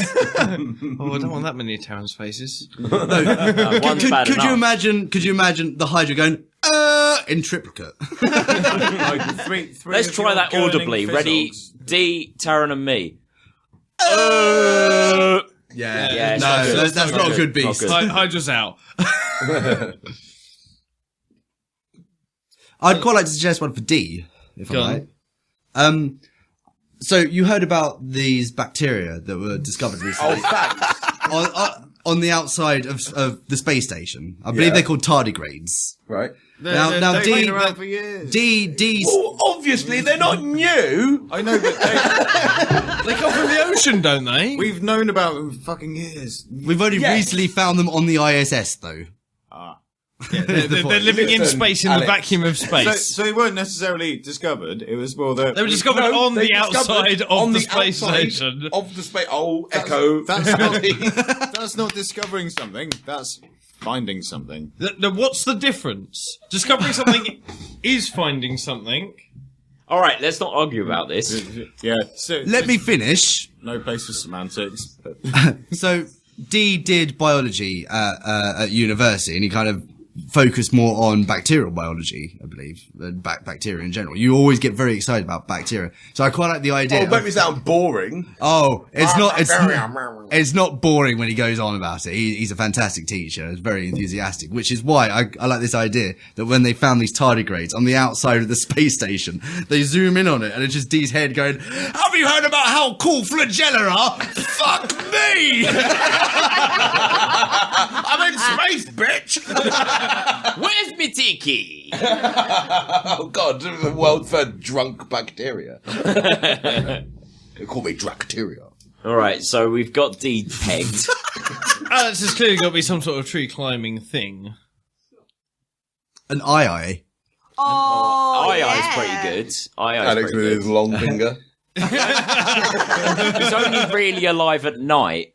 No, he's not. He's always the asleep. absolute opposite of Alex. have you seen my fingers? I mean, imagine some sausages.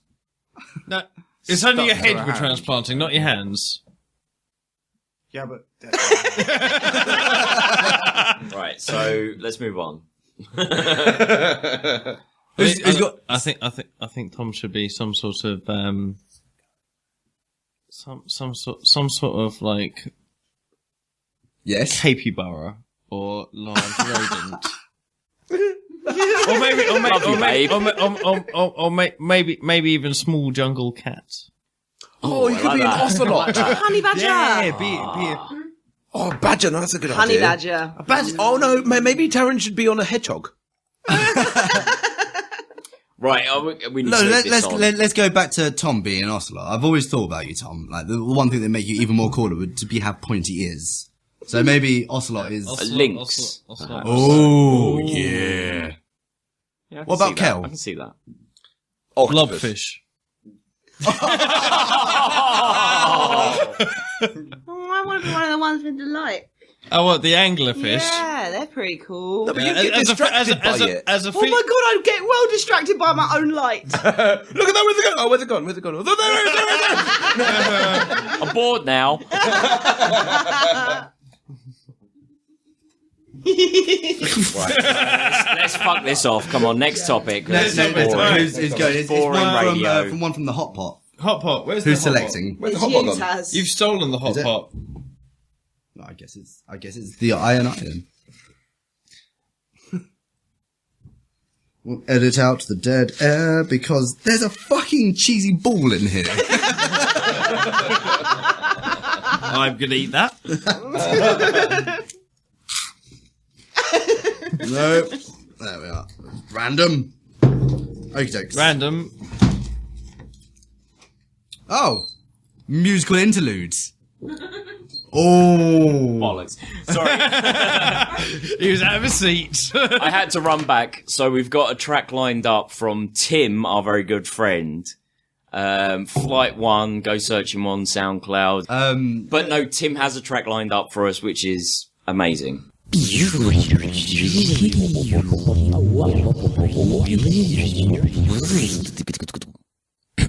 Sorry, I think my time machine just broke down. This is Tom from the future, folks.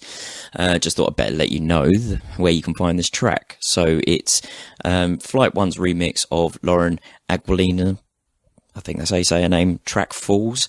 And you can find it on SoundCloud and Facebook. If you just go to the show notes, it's in there. Click on the link. Thank you very much for listening to it. Thank you very much, Tim, for letting us play it. And hope you enjoy.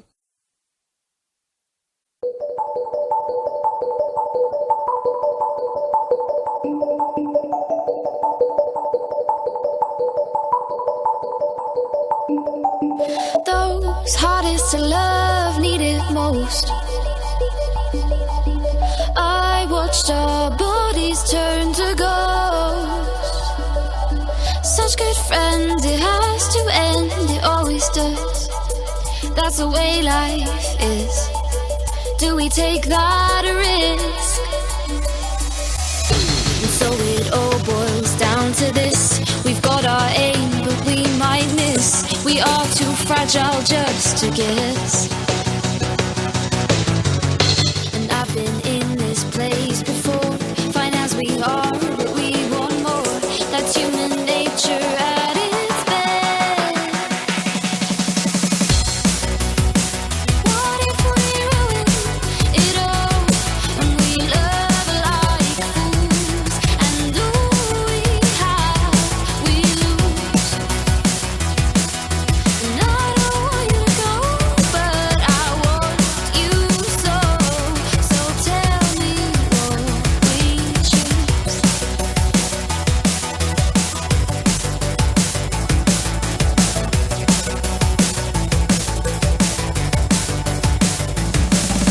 Friends, I watched us as we changed. The feelings in my headspace rearranged. I want you more than I wanted anyone. Isn't that dangerous? The anticipation before the kiss mirrored in my shaky lips. Oh God, I feel so unprepared. The two of us so out of place. My feelings written on my face. Got what I want, but now I'm scared. What if we ruin it all? And we love like fools. And do we have, we lose.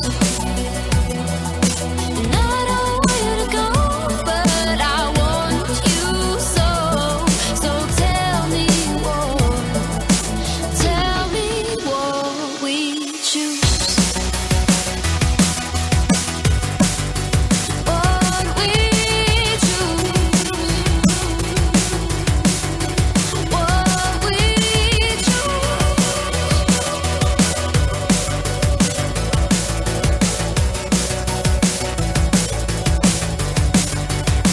What if we ruin it all? And we love like fools. And do we have, we lose. And I don't want you to go, but I want you so. So tell me what we choose.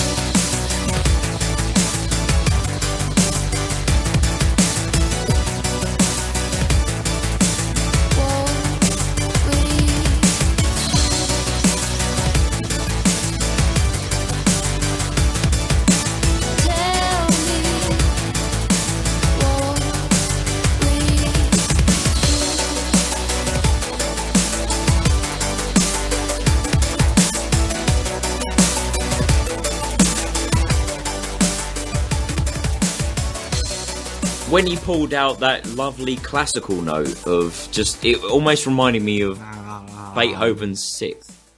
It was the bit that really got me was that percussive solo that sounded. It started off sounding like all the Kiwi birds remaining in the world doing the haka and then being stamped on by an army of Margaret Thatchers. I thought that was Precisely. fucking incredible. Thank you for that's nailing exactly that down. what it That's was. exactly what it sounded like. Yeah. Love you, Tim. Thanks, Tim. Cheers, dudes. Thank you for submitting a track to us. That's the sound of Andy eating pizza.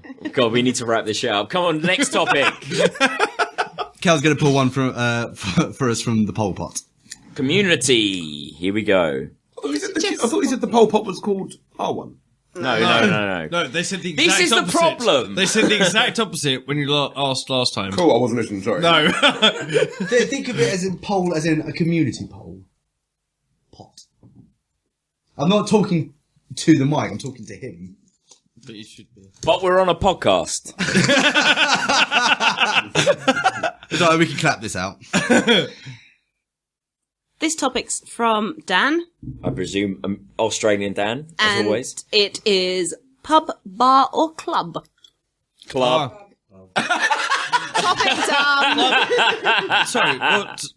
Club, bar, or... Pub, bar, or club. It depends. I don't understand the question. I work in a club, I go to drink in a bar, and I go to party in a club. It's club every fucking time.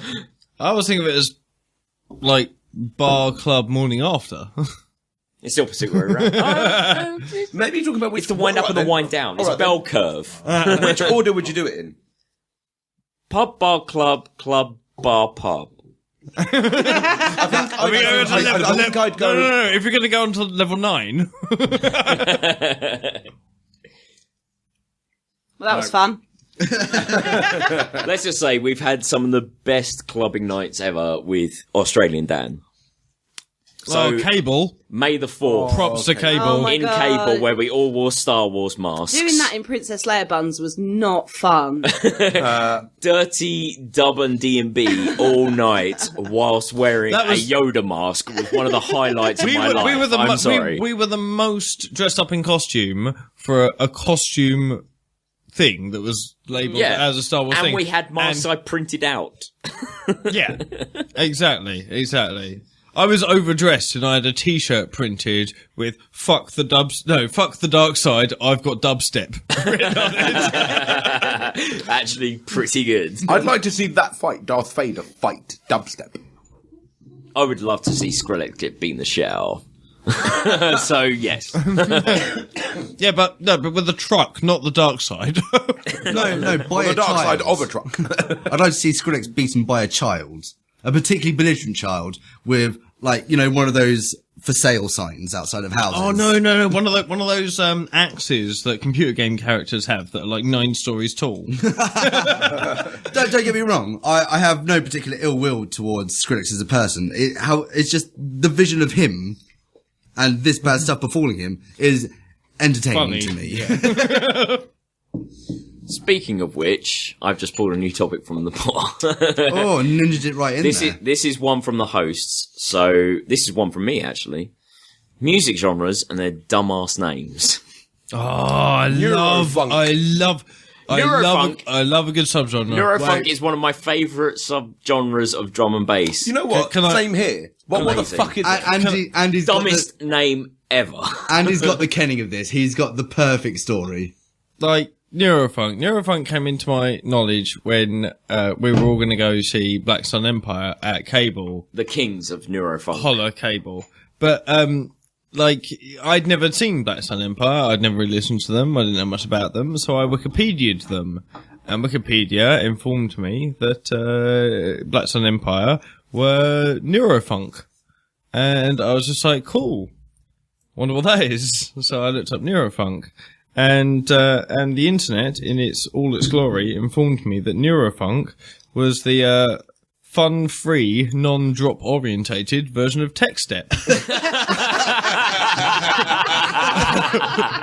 I was just like, wicked. That's so descriptive. I know exactly what you mean. So, but I've got to have I've got to have the flagstone. The waypoint of tech step to know what that means. This sounds like the worst to take down Wikipedia ever. Just jumping. Jump. I need to know what tech step is to work out what Neurofunk is. To appreciate who Black Sun Empire are. I've got a map of what Neurofunk is. It's the fun-free, non-drop orientated version of this. I don't know what tech step is, so I need to know the start point. So I looked up tech step and it said it was an offshoot of drum and bass from 1982. I was just like, wicked. So descriptive. However, Black Sun Empire, fucking sick. Wicked my favourite guys to go and see. They're amazing. So I love a good subgenre. Like music genres, nothing in music truly properly. Sorry, what was that? Sorry, that was the noise of girls sneezing.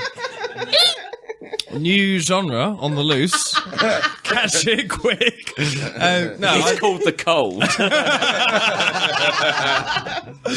I love it. I mean, music never dies. So as soon as a genre appears, it'll be there. Yeah. Really. Yeah.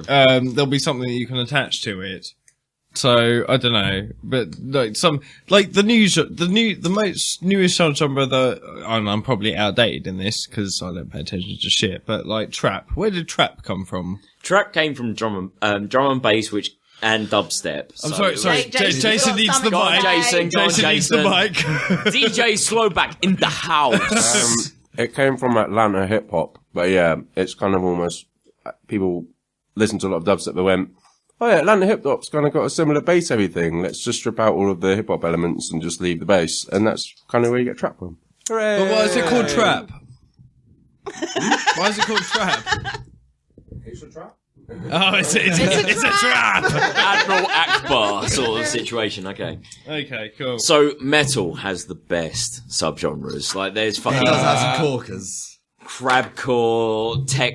Wait, death. crabcore? Crabcore. Have What you the never fuck seen is crabcore? Crap. It's basically hardcore, post-hardcore music where the guitarists basically take a crab pose whilst playing the guitar. That is basically it. Then you also have things like digital hardcore, which is my favourite subgenre of all of them.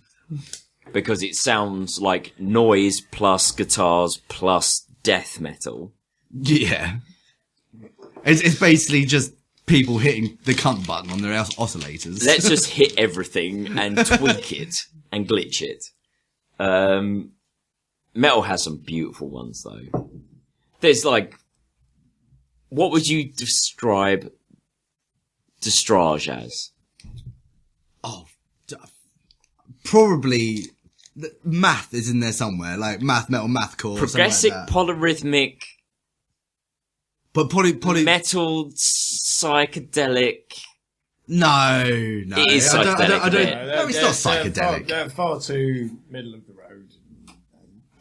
Destrage are not middle of the roads.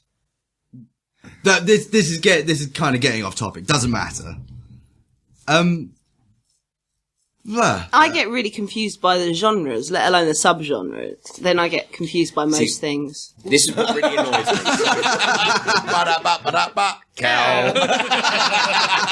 I hate the fact we have to categorise absolutely everything, but I find myself listening to music and categorising everything. This is obviously acid folk hop. Yeah, Oh, it's I like, want acid folk. God, that sounds amazing. this is I can provide you with some acid industrial. folk. This is early 80s industrial. Where's Not the hop? hop. I want the not hop. hop. Need I can do acid It's folk. played not by hop. bunny rabbits. There's the hop. Let's just put it this way. Subgenres, Rule. they need to exist because you need to be they're able so to define the awesome. music, but They are ridiculous. No, but the thing about electronic music that I always found when I started to get really interested in it was just like, oh, brilliant! I love all this music. It's got all these sort of bass genres. It's got all these subgenres. I start talking about it. I've got artists named ridiculous things, doing ridiculous remixes of ridiculously named songs in ridiculous subgenres. To tell someone about a song, I've got a paragraph, and none of it means anything. It's absolute bullshit. But I love it. It's so much fun. No, there's a certain. I suppose there is a certain importance to like the classification upon reclassification and whatnot. But at a certain point, there, like you'll hear something. It's like, well, you've just said you're this genre just to make yourself a bit more of a special snowflake. And it's just It's like the fuck off. subgenre. You don't need your own genre. The subgenre Die of in a fire. glitch step. So glitch step is industrial music that uses predominantly glitched out samples whilst trying to do glitch hop, which is a subgenre of drum and bass and dubstep, which... Oh, it's such a fucking mind-meldy, wanky pile of bullshit. But I mean, it all follows the same thing as music's always done. Is someone's done this thing, so someone kind of has a play with that and kind of makes it their own thing, and that kind of propagates. And before there were just two forms of music. There was basically the high music and the folk music. Only now, at this point, we're more individualist, so it's now more important to make a stamp somewhere. and we have more access to different types of music. Yeah, well, yeah. I did like. I remember when I first realised that I liked subgenres so much. I did a search for chill out speedcore. Oh, the best YouTube search you can ever do. And Can you please put a hyperlink on this podcast? to that? Okay, Yeah. show notes will have a hyperlink to the best. to the best sort of like. Well, it's what I found. DDR initially video. when I searched chill out speedcore, and it's the screenshot of a playthrough of like a Dance Revolution style game. Yeah. But it's them playing to speedcore. It's amazing. Listen to it, watch it.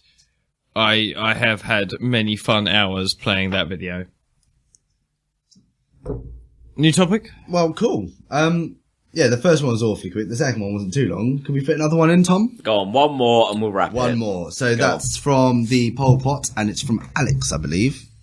Right, here we go. Dig in. There's better be a corker community.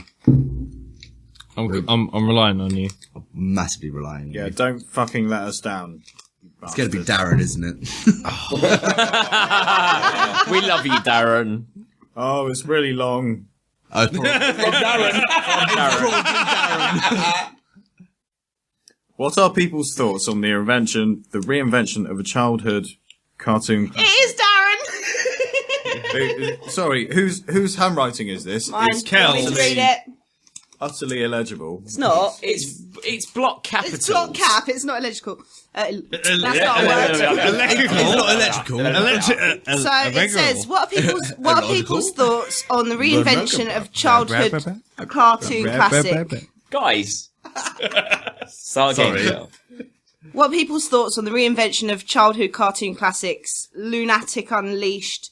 Backstory, introduction, https, //www.youtube.com watch ? VR = RZ/59L1W/51 link to episode 1 https, www.watchcartoononline.com /lunatics, unleash, episode 1, lunatics, on ice. I really liked it. Daz, I love you like a brother. Fuck off. Sorry, I don't quite think you get how this works. I spend more time with him than anyone else. I should be able to figure out what he's trying to say. No, they're hyperlinks, mate. What do you think of this video, which we're not going to look up because we're in the middle of recording a podcast? Should we have a thing where we look at the videos people submit first so we can then discuss them? No, because No, that would fuck be it. breaking the No, rule no. of we pull out a topic and we answer it. Right. We can't know beforehand. So I think his basic gist is like the reinvention of cartoons, so cartoons that have suddenly been re-released. So. No, he's being quite specific on this. He's asking for like the reinvention of this cartoon classic, Lunatic Unleashed. I know neither the reinvention or the original. Yeah, so. who remembers the cartoon in its original form? I don't know what you're talking about. Hands up. Everyone put your hands up. Is it a Looney Tunes cartoon? I'm going to edit in a tumbleweed. Right. Excellent. So let me just get right out there, and in answer to the question, I am entirely ambivalent to it. Well, I'm a definite maybe. Everything gets remade. I'm not sure that anyone needs to do anything else but then get to grips with coming to terms with that. Everything will be remade.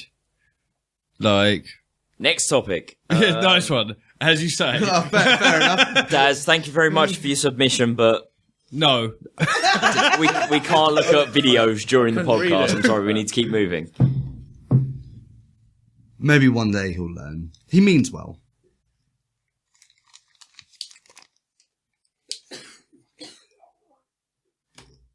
From Daz. No. From me. Can you read it? Is it in your handwriting? Nope. Right. This one's from me, Diana, Tim, Dematola, Diego, Delilah, Dildo, Dean, George Bennett. Right. That's your name. All the names he's been called. This is all the names that I've been called. So far, right? Because Okay. no one can say Diola Right. Ayabio. What were the kids calling you on on PlayStation the other day? Daddio. Fucking hell. Wonderful. Thank you, Internet. Right. Right. So it's basically right. Do you have have you ever had your name pronounced wrong? Also, have you ever got people's names wrong? I have 3 first names. Right. Thomas, Alexander, Ryan. My name is so easy for everyone to pronounce in this country. Yeah. So this is the thing. I mean, I'm probably the odd one out in that people just can't fucking say my name. Diola Ibiojo. Yeah. You've known me for ages. So I've had years to practice. yeah. See, your dad It's- went through a phase of calling me Tim. And Demiola, Dematola, everything under. It's why I still refer to you as Tim if I need to catch your attention in a party. Tim! He's the only one who turns around. Yep. Not even Tim does. We have a sort of phone portal at work that you can press 0 and then say an employee's name and it'll put you through to them. But it's an automated sort of recording, so they don't let you say your own name and then try and match it up. Right. So mine comes out as Karian Lee. That's not my name. Carrie Ann Lee. Needham. Karian Lee. a customer, bearing in mind I work in a place where I have a name badge and my name's Andy, my customer called me Tony for the entire time we were talking. So I think one of the best recent ones I've had so far was George Bennett. So Who called on, you George D. Bennett? right. So let me say my name first. My name is Deola Anthony Iobiojo, not George Bennett. That's still quite like that my dad calls you dildo. Yeah. So what happened? I started work quite early, and I had to ring the IT company, asking them to reset my email password because it wasn't working. So I was like, hello, good morning. My name's Dale Anthony. I need my password reset. I work for this company, blah, blah, blah, blah. This guy has obviously still just woken up. He's very much still asleep. So he goes through the whole, yeah, cool. So, sorry, what was your name again? What was your name? Deola Iobiojo. Right. Sorry, could you say that again? Deola Iobiojo. At which point, all my co-workers are looking at me pissing themselves. So, he asks again. Sorry. Could you give me your name again, please? Yep. Deola Iobiojo. Sorry. Okay. Was that George Bennett? No! Have you ever felt like signing up to things like this as like Peter Smith? Just to make your life easier, trouble. mate. You know what? I often give up, especially in clubs where people are like, oh, yeah, what's your name? And obviously it's fucking loud anyway. So it's like, oh, it's Deola. And they go, what? So I was like, oh, just call me D. D's it's easier. And they say Dean. Or Dale. Fuck's sake. Or anything other than the things I'm telling them to fucking call me. I've went to Starbucks. They called me Dean. Written on my cup. Bastards.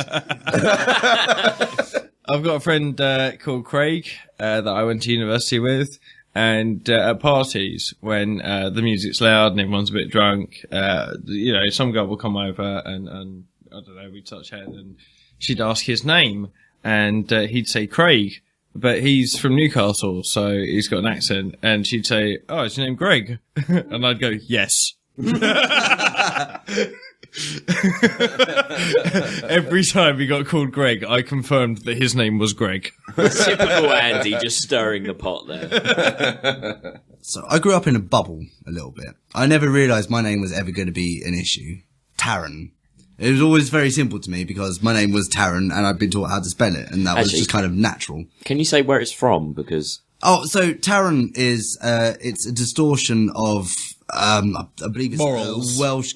I believe fitting. I believe it's a distortion of a Welsh Celtic word, which is in turn itself a distortion of the word Thor. My name basically means thunder.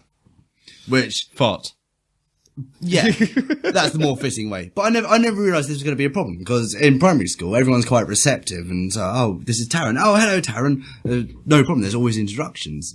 The first time I realised I was going to have trouble with my name was when, I stepped into year 7 English for the first time. Year 7 in this country being the first year of secondary school, the first year of a new school.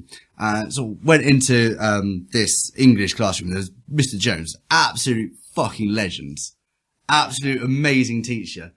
And considering my second name is Wilmore and I was at the bottom of the register, I got to hear his call out, and there was some foreshadowing going on because there was a girl in our class called Maria Lee. But when he was sort of reading the register, going through the names, like, oh, Brett's, Laura, and then just went, Maria Gypsy Rose Lee. And so she had to respond to that and deal with that. And that, had I known that people were going to mess up my name before then, that would have been a massive, massive case of foreshadowing. But I didn't see it coming. So what ended up happening is, he got to my name, the last in the register, and just went, looked at it for a little while, picked up his meter rule, smacked it down on the desk, went, Tarzan!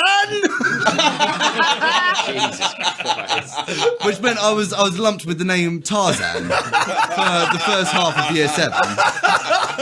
The good thing, listeners, is that Darren is not only hairy, he's got long hair.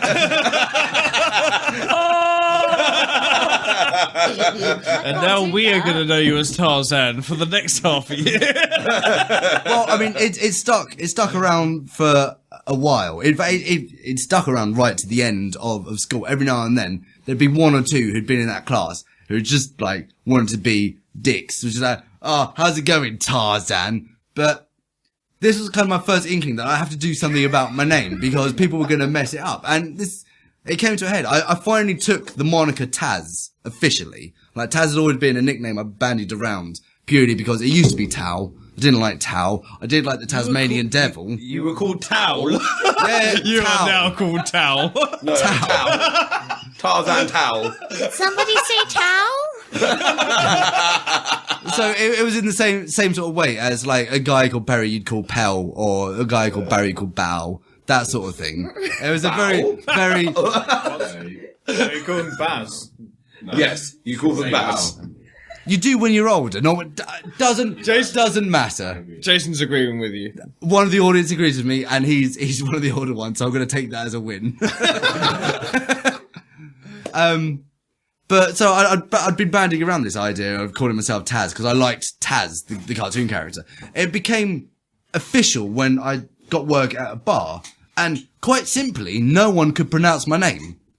So working at the bar, I suddenly ran into the real world outside of school, and people simply couldn't pronounce my name. I very rarely got Tarrant. I got Tarrant, I got Darren, I got Darrant, I got Tamsin, I got Tasmin, I got Tarquin, I got Tarek, I've always and thought I got Tasman. literally every distortion under the sun. So I just had to go with Taz in the end, because it kind of vaguely pre-existed beforehand. And I just didn't have to explain what my name was anymore. It's kind of stuck hard ever since. But those who do know me call me Taryn. I love Or that. Taz. Banana. Or banana. Or banana. Oh, for fuck's sake.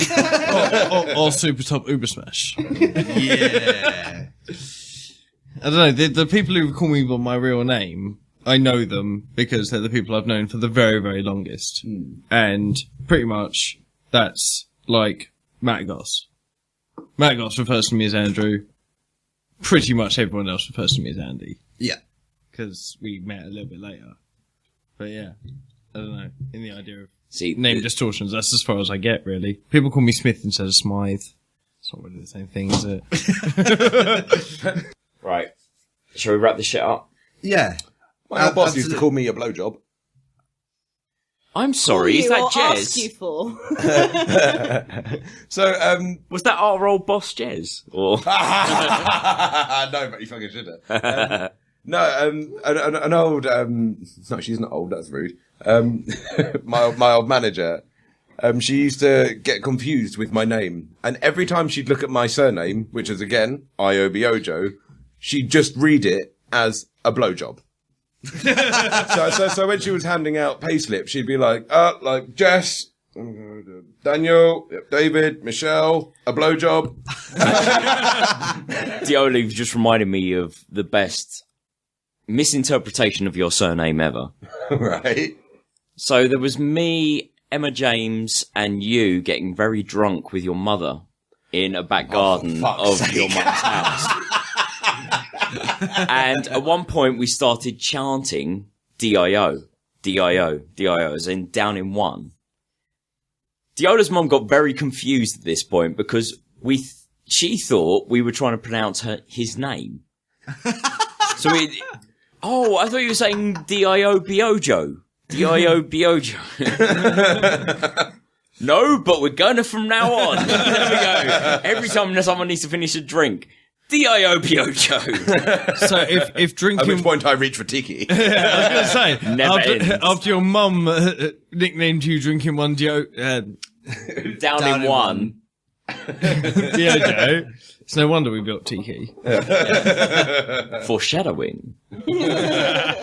Right. I'm going to call it there. Thank you very much, everyone. So, I need some backing music. Are there any ideas? What should we go for? This is up to you. I'm doing Pick this a shit. subgenre. Oh, shit. I want folkcore tech step. Go on, then. Actually, I'll sit with that. You lot have to do the rest. Thank you very much for listening, everyone out there on planet Earth. Please come to our website, podtopicpodcast.com. Find us on Twitter at Podtopic Podcast. Search for Pot Topic Podcast on Facebook and Tumblr. You will find us. Please like and subscribe this on YouTube and share it with a friend and review us on iTunes. 5 stars, you know it's worth it with this fucking sick beat going on. And guys, you know we've got the community episode coming up soon, so please get submitting with your questions. Keep going, come on. There we go. That was the drop right there.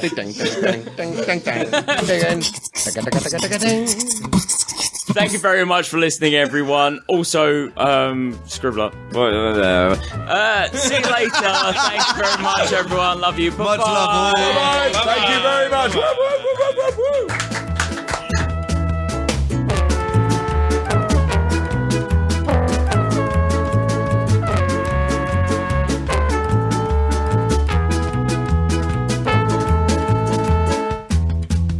Music used in this episode was Meatball Parade by Kevin MacLeod from Compotech.com. It's licensed under Creative Commons by Attribution 3.0. Please see the MP3 comment tag or show notes from pottopicpodcast.com for more information. Said get some of that. It's like, oh, yeah, that dude, Hal, keeps coming in with the Henry VIII voice. Dude, how is Titan attacks or when Titan attacks? I watched 25 episodes in 2 days. It's fucking good. Because I was trying to start watching it. I had to go to bed. Attack on Titan. Remember? Oh no, it was so weird. And Yeah. we were walking around Comic-Con with you and Heath, going like, who are these guys in the brown jackets with the wings on the back? It's fucking Attack on Titan. It's fucking amazing. Just working by myself, just moving some 5 cases around. I got myself going, why do birds suddenly appear every time you are near? It's just like me, they also see you're made of bread. Do-do-do. Ah, made of bread. Cool. This is what happens when I get left to tasks at work. Yeah. Large things keep falling on my head. Ouch. That's why I will surely soon be dead, lying on the floor, not breathing anymore. da-dum, ba-dum, ba-dum, but something else, splat. Tara Wilmot, master of the first verse. Why bother with the second? It's just a fucking sequel. It's never as good as the original. Terminator 2, bitch.